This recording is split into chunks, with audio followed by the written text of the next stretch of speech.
Hi, my name is Tiago Ferreira Lopes. I'm an expert of strategic outlook. I'm a doctoral, I have a doctoral degree in international relations with a specialization in Caucasian affairs. I have been working in international relations for the last 4 years professionally.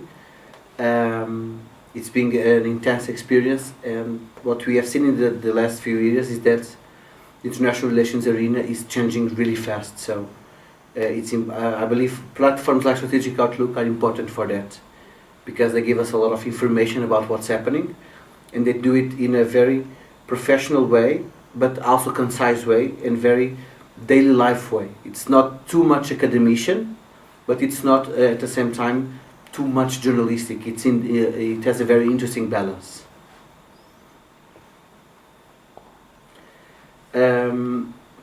One of the things I believe it's important to speak, especially today, if we relate to what's happening, it's the electoral factor. Not elections, but electoral factor. Due to the pressure of the US, all the countries nowadays have the need to do electoral parades. But it doesn't say that they are democratic at all. We have seen, for example, in Azerbaijan, a month ago, we saw a fake election, because it was a fake election, done on a Wednesday, in which, curiously, the results were known while the votes were still going on. And Azerbaijan is only one example. We had Congo doing elections. We had a lot of countries doing those kind of processes that want to show to the Western world, we are here, we are democratic. But having elections is not democracy. Democracy takes much more than elections. We cannot say that Belarus is more democratic because it has elections. We cannot say that Bosnia-Herzegovina is more democratic because it had elections. The things are not automatic. Elections are the end of the cake and not the beginning of the cake, if you want a simple analogy. Before using the sugar coating, that is the elections, we need all the other work. Civil society rights, human rights. There are a lot of work, the division of the profits with the economy. There is an enormous work to do before the elections. The elections are just a confirmation of the democratic moment. And one of the things interesting recently was also the last elections in Georgia.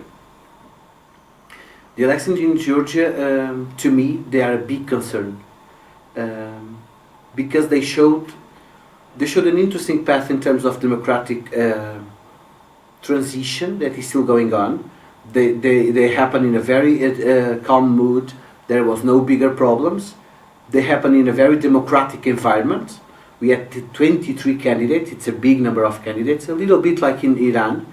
That was also a democratic process that the Western didn't acknowledge. But the thing is that elections in Georgia are confirming that Russia is once again taking full control of the Caucasus.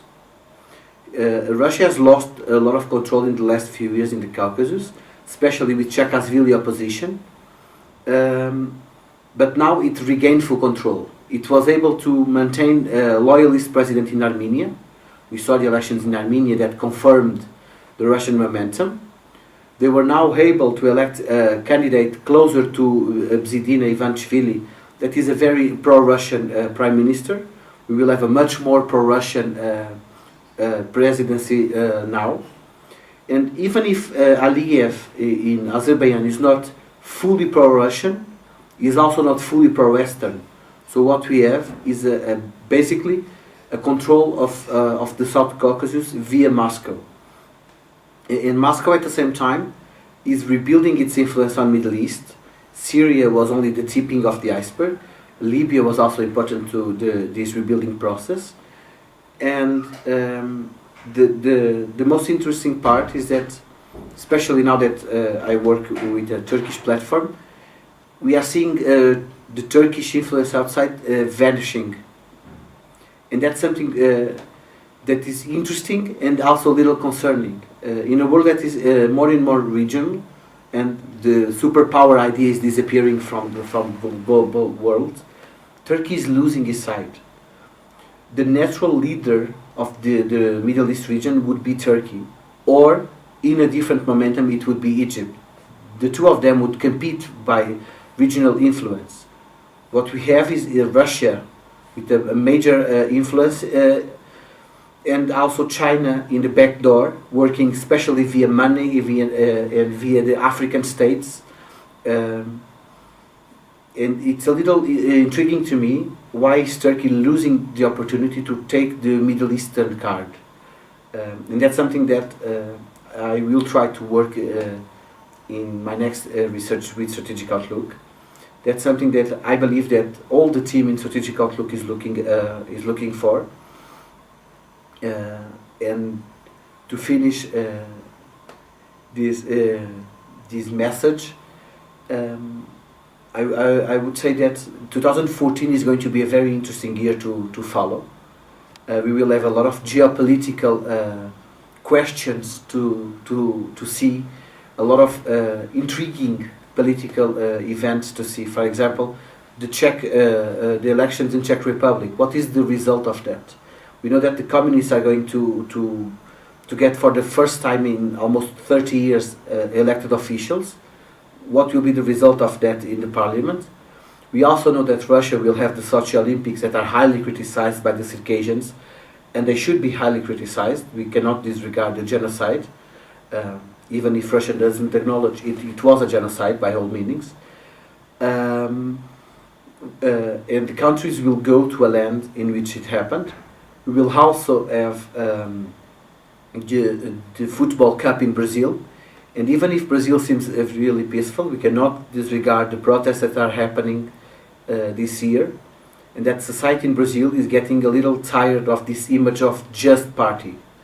Brazil wants more than being a party country. And 2014 might get interesting for that. We will also see some interesting developments regarding the Eastern Partnership. Vilnius Conference is coming this year, but the effects of the Vilnius Conference will be felt in 2014 and so on.